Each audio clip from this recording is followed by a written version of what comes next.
A Slice of Life, Chapter 3. On normal days, the Royal Library was a quiet place, a domain dedicated to the silent pursuit of knowledge, a sanctuary of tranquility and learning. Ponies would creep about and speak in hushed voices, lest they disturb their neighbors. Today was not one of those days. And it was during this time that I saved my buckmate from a savage who was going to stab him with a sharpened mango. Click, click, click, click. Celestia quietly shut the door behind her, not surprised to see her sister here. Luna sat at one of the reading tables, her attention heavily focused on the massive book open in front of her. Other volumes were piled in tall stacks around her. Curious enough, there was also a stack of magazines sitting close at hoof. It also seemed that Luna had company. Sitting to her right was a practically ancient stallion, his fur as dry and wrinkled as a sun-dried raisin. He had already gone bald, and wore a chipped and rusty set of armor, against which his gray wings were folded. Luna frowned at the figures before her.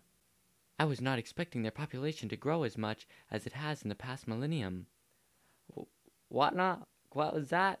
Stallion asked, holding a hoof to his ear. I said I wasn't expecting they would have so many troops, Luna said louder. But of course, your highness, that's the way with griffins. Bred like flies, they did. Why, in the last war they were fancy as a swarm of gnats, and the sky was black with them. Jolly good show it was. I remember I was leading my squad on the dawn patrol. Luna looked up at the abacus which floated in front of her, her hoof reaching out to adjust the wooden beads, when she caught sight of Celestia. Sis, good of thee to join us. The librarians winced as Luna's voice echoed around the library, and warily looked at each other. They looked like they were at their wits' ends, and rightfully so. Could they shush her? Revoke her library privileges? Luna, what are you doing? Celestia asked carefully. Luna, with her magic, spread a nearby map across the table. Sister, thou dost not have to worry. I feel so horrible now. If thou had only told me of the situation, but of course thou didst not wish to worry me. Luna agitatedly stared at the map. But thou needn't worry any longer. I am working on a plan as we speak. A plan for what, exactly? About the upcoming war, of course, the stallion said excitedly. He wobbly rose to his hooves and saluted the princess. Princess Celestia, may I just say it is an honor to serve under you again.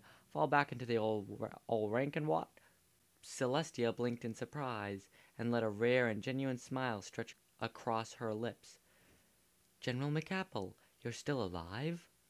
Old soldiers never die, ma'am. We just fade away and languish in retirement till you need us, the stallion said good-naturedly. With a tired groan, he was forced to sit back down in the chair. Although I may be forced to admit, I've looked that old scoundrel death in the eye many times, but this time I think he has me on the ropes. General, do understand that it is a pleasure to see you again, but I have to ask, why are you here?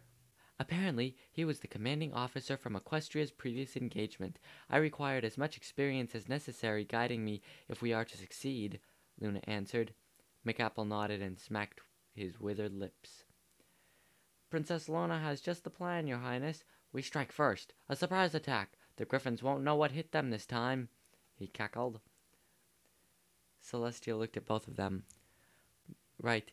Maybe you explained it already, and I just missed you. But can one of you explain why we're attacking the griffins? Luna gave an appalled look at her sister. Tia, I know thou wish to do what is most beneficial to all, but neither of us can afford to be pacifist right now. Equestria needs to act. We need this land more than they do. Celestia gave a tired sigh and dragged a hoof down her face. It was still too early in the morning for this. She gave a pointed look at McApple. General, do you truly wish for yet another war to ravage this country? The old soldier lifted his head up and met Celestia's gaze with distant eyes. It's all I ever think about, your majesty, McApple whispered hoarsely. He closed his eyes, fondly remembering bygone days. Just one last great conflict to partake in and fight for the glory of Equestria before I start pushing up daisies. In my dreams I hear the splash of water balloons, the taste of whipped cream pies, the uplifting, joyous laughter of the battlefield. There was a pregnant silence afterwards. A very pregnant silence. Celestia wondered if she or Luna would be the one to... Wait, never mind, the baby's coming. Water balloons? Pies? Luna stammered incredulously. General, what is this that thee speaketh? Thou said thou was a trained veteran.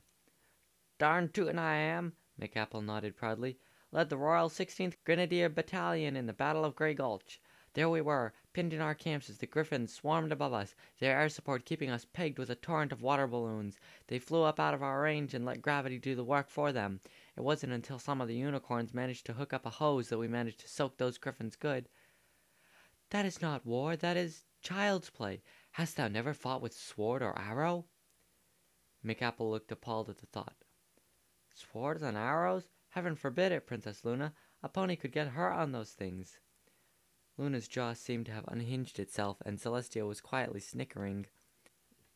Thank you for your time, General, but it seems there's been a bit of a misunderstanding, Celestia apologized. The elderly Pegasus looked all much like a foal who had just been promised ice cream, only for it to be ripped away.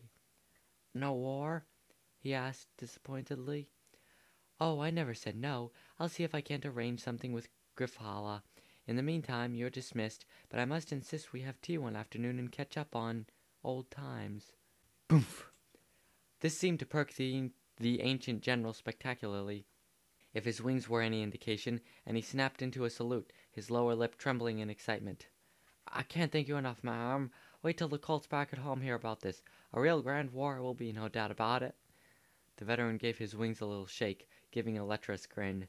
Ha! That'll show those newfangled quacks. No real stallion ever needs a pill. Your presence always made the gentle colts rearing and ready to go. Managed to get this old-timer up.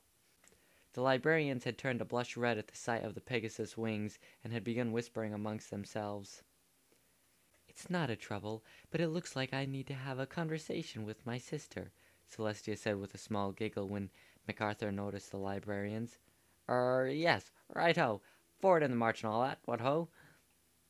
As McApple excused himself, Celestia turned her attention back to her sister, who was looking more distressed than ever.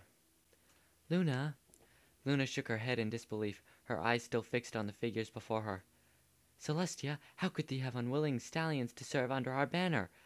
The sun goddess went and sat down next to her sister. Oh, I wouldn't say that. McApple was a good soldier who followed his duties to the letter, but boy, whenever he did get orders from a commanding officer, did he ever march on and on and on. Celestia trailed off. A sly grin stretched on her face as she thought of those soldiers from bygone years. They were the best of times, they were the worst. Nah, they were the best of times. Good times, good times. Luna's voice snapped her out of it. Sister, thou is doing it again. Celestia shook her head, jogging her mind back on path. There would be time for reminiscing later. Well, the point is, we live in relatively peaceful times, Celestia remarked. The last war, the kind you're thinking of anyway, occurred about 700 years ago.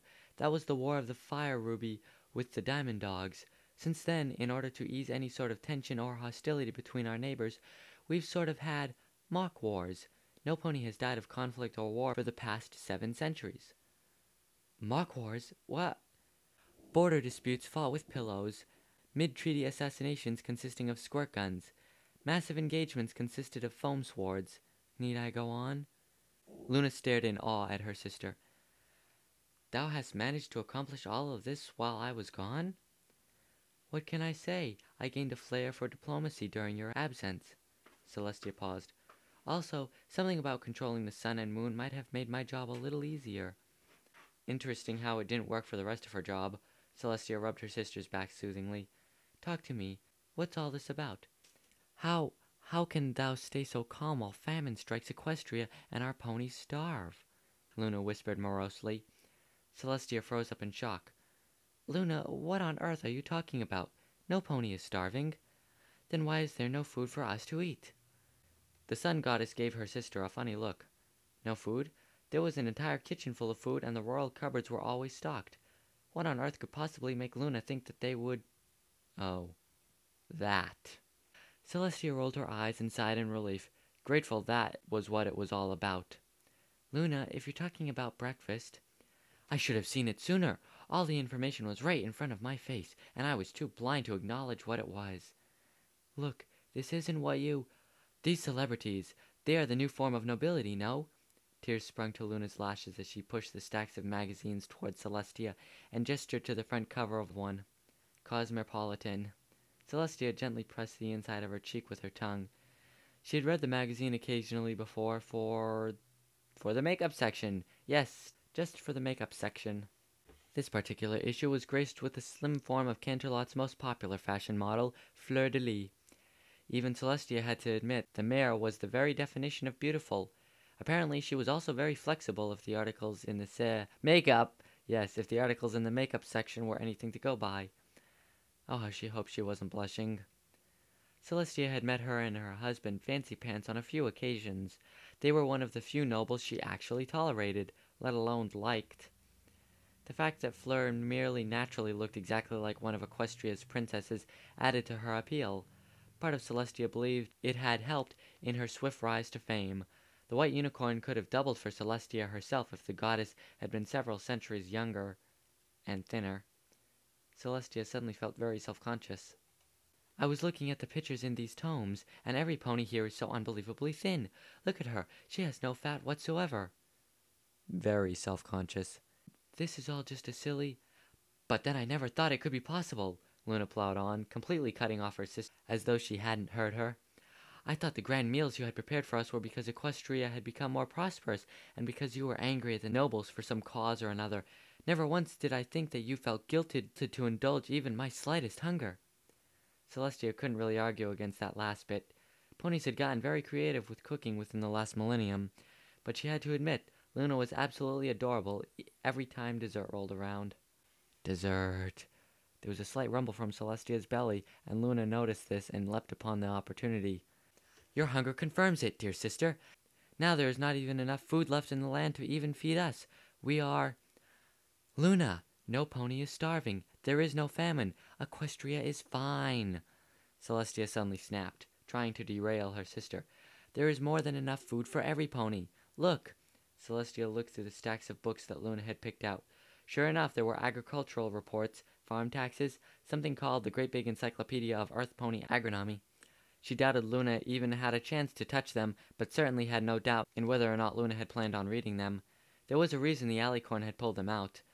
With her magic, she quickly found the tribute information from that year's harvest and opened it on the table. Equestria is prosperous, Luna. There have been countless improvements to the farming methods over the centuries, leading to increased production, and the Pegasi have done a wonderful job managing the weather so we have the greatest possible crop. We grow so much that we actually have to export some of the perishables to our neighbors just so it doesn't all go bad, Celestia explained as she gestured to the facts and figures on the paper to show her sister. Then none of our subjects are going hungry? Luna asked. Celestia shook her head. Then why dost thou not eat? We should celebrate this good fortune. Looks like it was time to drop the bombshell. Luna, I'm dieting. Celestia instantly regretted opening her mouth. Luna looked to be on the verge of yet another panic attack. What? But sister, you look so healthy. How could thou be perishing? Luna exclaimed in fright. Celestia sighed as her stomach rumbled again. I have no idea, but it sure feels like it. I'm not dying, Celestia explained carefully. Luna looked visibly relieved at this news. I'm on a diet. Luna gave her sister a blank look. A what? Honestly, none of this should have come to a surprise to the sun goddess. 1,000 years on the moon tended to keep one uninformed of the latest trends. Before that fiasco, when they had both ruled, Equestria had not always been so prosperous. Earth ponies had struggled to farm the untamed land, and many ponies went hungry. In the end, only the very wealthy and the nobility ever had enough to eat to satisfy their hunger, let alone grow fat. This was the Equestria that Luna remembered. For Luna to see her sister, the Princess of Equestria, with next to nothing on her plate, well, Celestia could only imagine how scary it would feel. It means that I'm watching what I eat so that I can lose weight, Celestia explained. Silence passed between the two sisters. The librarians were grateful for the return to their normalcy. Said normalcy promptly picked itself up and threw itself headfirst out the window. That is the stupidest thing I have ever heard. Luna seemed to be in a mix of disbelief and awe at the concept. Finally, some pony else agrees with me. Well, ponies have found that being overweight is unhealthy and leads to all sorts of medical complications later in life. Ponies also find being fat to be physically unattractive and being thin to be more socially accepted. Wait, so these mares, the ones in these magazines, Luna said slowly, trying to wrap her head around the idea. Are starving themselves in times of plenty because they think that looking like a skeleton is beauty? More or less, that is about the sum of it. And you're one of them. I don't want to be. Celestia shrugged indifferently. As princess, it is our duty to be role models that all of our subjects can look up to and aspire to be. What sort of example would I set for my subjects if I just let myself go? If I actually believed that, this whole thing would be so much easier. Besides, Celestia added, this is something I have to go through with. Lies, thought Celestia. Luna tilted her head quizzically at her sister. What doth thou meaneth? I'll show you, Celestia said as she got out of her chair. She glanced over at the 3 librarians, who were attempting very hard to appear busy organizing books. In fact, Celestia would have been convinced had one of them not been putting the books in upside down. Excuse me, could one of you help us? Nary a second afterwards, all 3 fillies were standing in front of the princess, the stacks of books left to tumble to the floor. It had happened so fast, she would have sworn they had teleported. Did her academy have a student work program that she wasn't aware of? All 3 of them were smiling eagerly at the princess. Yes, your highness? How may we be of assistance to you? The youngest of the 3 finished. Celestia nodded and pointed to a book at the very top of a nearby bookshelf that seemed to almost reach the ceiling. It was something she could have easily gotten with her magic. Could one of you get that for me? Of course. Just one moment. Right away. Quick as they'd come, the fillies dashed off only to come back with a tall ladder a split second later. Propping it up against the bookcase, one of them, by now, Celestia had given up trying to determine which was which, scurried up to the almost dangerous height and with a precision that would have made a surgeon envious, grabbed the book with her mouth, just as swiftly climbing back down and placing it in front of the princess. Here we are. Is there anything else we can help you with, princess? Feed me, thought Celestia. She leaned in closer to Luna and whispered to her, Watch this. Celestia turned back to the royal librarians and brought herself to full height, towering before the fillies. With all the decorum and urgency she could muster, Celestia let the full weight of her position as Equestria's monarch speak for her. She had used the same voice countless times before to issue royal decrees and bestow judgment on her subjects, but never before had it been used for something so important. Please be new employees, she begged in her mind. Please be new employees. I, Princess Celestia, decree that you bring me a foot-long hay and cheese sandwich, spicy green mustard, whole wheat roll, and cut it horizontally, and a side of hay fries. Celestia bellowed, throwing a hint of the royal Canterlot voice in there for good measure. She looked expectantly at the librarians. Celestia tried to not let her heart break too hard, as the sisters took one look at each other and slowly left to go back to what they were doing. I order you to obey me. Bring it to me now, or I shall banish you all from Equestria, Celestia shouted, but her words only fell on deaf ears. After watching the librarians actually begin to reorganize the bookshelves, Celestia turned back to her sister. See what I mean? Luna stood there with a stunned look on her face. They can just ignore thee like that? She asked. A slight chuckle emanated from behind the sister. Not can, they have to. We all take an oath upon admittance to Her Majesty's service to act as we must should this day ever arise. The sisters turned to see Featherduster standing by the entrance of the library. We are honor bound to serve Her Highness' best interest, even if it means protecting her from herself. Can you protect me just a little less? Celestia asked with a strained smile. Oh, how she wished she could just pick decorum up and buck it out the window. Just once. Conflict of mutual interest, Your Highness, Featherduster replied. She levitated the pocket watch she carried around and flicked it open for her to see. Speaking of which, we're about an hour and a half late for court. Celestia gave a small groan and trudged towards Featherduster. She was not looking forward to this at all. I'm coming. Wait! Luna galloped in front of her sister, blocking her path. Thou truly plans to go along with this insane plan of thine? To starve thyself? Celestia gave a tired sigh and looked towards the ceiling. She seemed to be doing that a lot today. In fact, the whole wishing for a miracle thing was beginning to get pretty redundant. It's actually less of a plan and more of a tradition by now.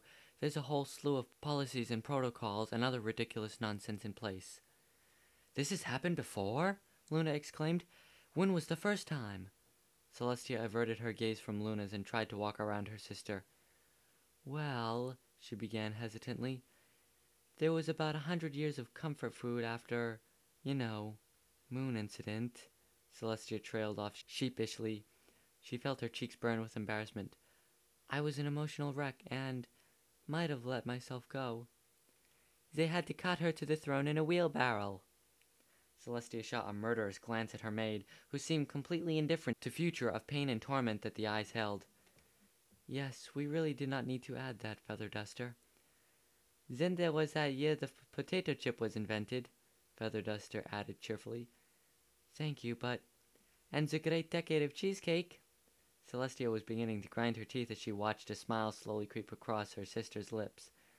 Yes, I think Luna gets the idea. And then there was that time you discovered ponies were experimenting with food in the bedroom. The guards couldn't get the chocolate syrup out of their coats for weeks. Oh, look at the time! Celestia shouted too loudly, using her magic to turn Feather Duster's mouth into a zipper. She began walking to the door, dragging the maid by her tail. I'm late for court. Fancy that. Come along, Feather Duster. Time to run Equestria. Luna giggled to herself, the idea of a very round Celestia coming to her mind. I guess thou was really tubby back then, Tia. Celestia froze in her tracks. Don't you dare, she whispered harshly. Luna smirked. Tubby Tia, tubby tubby Tia, Luna sang in a sing-song voice. Oh, the horseshoes were coming off. It's going to be the moon for you, Celestia shouted, dropping Feather Duster as she bolted after her sister. Luna cackled and tried to dart away to hide somewhere in the veritable sea of books, but only managed a few steps before a white cannonball barreled into her. The combined momentum sent them both crashing into a row of bookshelves, sending tomes flying everywhere. After a minute of wreathing bodies, Celestia managed to pin Luna beneath her and gave the moon goddess a sadistic smile. You know what's next. Ack, no, no! Luna screamed as Celestia's hooves came down on her. Celestia gave a crazed maniac smile. Revenge was a wonderful thing to abuse. Her hooves came down again and again, moving along Luna's smooth indigo flanks. She knew all of dear Luna's weak spots. Tears poured from Luna's eyes. The princess was crying from how hard she was laughing, and clutched her sides as she tried to wrestle her sister off her. Celestia, I yield. I yield. Luna tapped her hoof against the floor. By now, even Celestia was giggling. After another several minutes of tickle torture, Celestia let go of her sister and rolled to the side, collapsing onto the mound of books. Somewhere in the back of her mind, she could hear the librarians on the verge of having simultaneous heart attacks. That stray thought was washed away in the warm afterglow of both of their laughters. Luna finally found the capacity to breathe again and wiped her cheeks, stray giggles escaping her lips. She turned her head to look at her sister. Tia? Yes, Luna. Thou knowest thou art fat, right? Luna could have turned into Nightmare Moon again right then and there and tried to take over Equestria, and Celestia wouldn't have even thought of banishing her to the moon as she gave her sister the biggest possible hug. So as you can see on this chart here, we've experienced a max growth in the financial department of... Celestia discreetly stifled a yawn, looking through half-lidded eyes at the pony standing before her. It was taking every ounce of her willpower to keep her eyes open. The unicorn had a voice that could put even a deaf dragon to sleep, and he had been going on for the past 2 hours. Non-stop. He was just another bureaucrat trying to impress her with whatever it was he did. She glanced at the clock on the wall.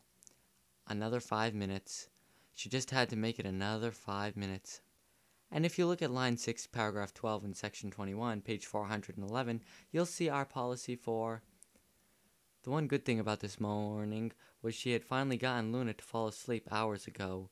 A filly with her workload had no business being up so late in the morning. Celestia spared a glance at the phone book thick report in front of her. Did he really think she'd read this? It was written in size 3 font. Her stomach growled. She was beginning to get anxious, her stomach crying out for something more than just crappy coffee, celery, and water. Almost mind-numbingly bored to death, yet still anxious. Celestia passed it off as another trait of being a goddess and glanced at the clock again. Just another 30 seconds. The next year, we'll have reached 90% capabilities and... Time! Celestia held up a hoof and rose from her chair, pausing the stallion in mid-sentence. She gave him a smile that he most likely mistook for approval of whatever he had been blabbering on about. I have listened to your proposal carefully and have decided it would be most beneficial to Equestria if it was implemented. Please talk to the secretary out front to make an appointment for when we can meet again to iron out some areas, and I'll take a look at the work tonight. The pony had the biggest possible smile stretched across his face, and he bowed to the princess.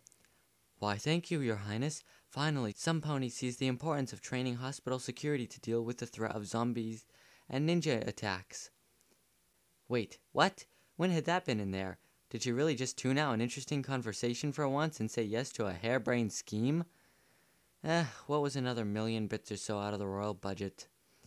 Rubbing her forehooves against her temples, Celestia looked at Featherduster, the orchestra in her stomach adding some percussion. It's 12 o'clock exactly. That means it's noon. Noon means lunch, and lunch means now. Of course, the royal chefs have prepared a delicious cup of celery soup. Celestia groaned and slid back in her throne. Thy appearance is absolutely ridiculous, Luna told her sister from her bed, casting a critical eye on what the sun goddess was wearing. I'll have you know this was very fashionable 2 decades ago, Celestia said as she slid the last of her workout leg warmers over her hoof. She had removed all of her royal regalia, and her multi-hued mane had somehow been pulled back into a scrunchy ponytail. I cannot imagine any century, let alone the current one, in which a mayor would consider that fashionable. Luna shook her head in bewilderment. It was only a few minutes before Celestia's appointment with her new personal trainer, and the sisters were relaxing in Luna's room. You should have been here for the 70s, Celestia said with a small smile, as she turned around from the mirror. Said smile slid from her face and crashed to the ground, where it shattered into 1,000 pieces. Luna, is that a milkshake? Luna was laying on her back, her hair a waterfall of stars, as she looked at her sister upside down from the edge of the bed. A tall cup was in her hooves, the straw positioned delicately between her lips. Maybe. Celestia felt her stomach rumble again, and tried not to think of the thick, sugary wonderland her sister was currently consuming. Fortunately, Celestia's attention was spared as some pony knocked on the door. Ah, that must be the trainer, Celestia said with a weak smile, trying to sound more excited than she actually was. If there was one thing she was certain about, it was that she definitely was not looking forward to this. The straw dropped from Luna's mouth as Celestia opened the door and walked into what felt like a brick wall. Whoa. Before the pony sisters, towering above even Celestia herself, was the largest stallion either of them had ever seen. Gargantuan muscles ripped across his red fur as irises the size of pinpricks stared down at the royal sisters. The pony was snorting like a bull, the veins in his neck sticking out like vines. Celestia's jaw hit the floor at the speed of a sonic rainboom. Featherduster poked her head out from behind the monster, grinning broadly. Oh good, I was hoping we'd find you here. This is Swatchenwalder, your new personal trainer.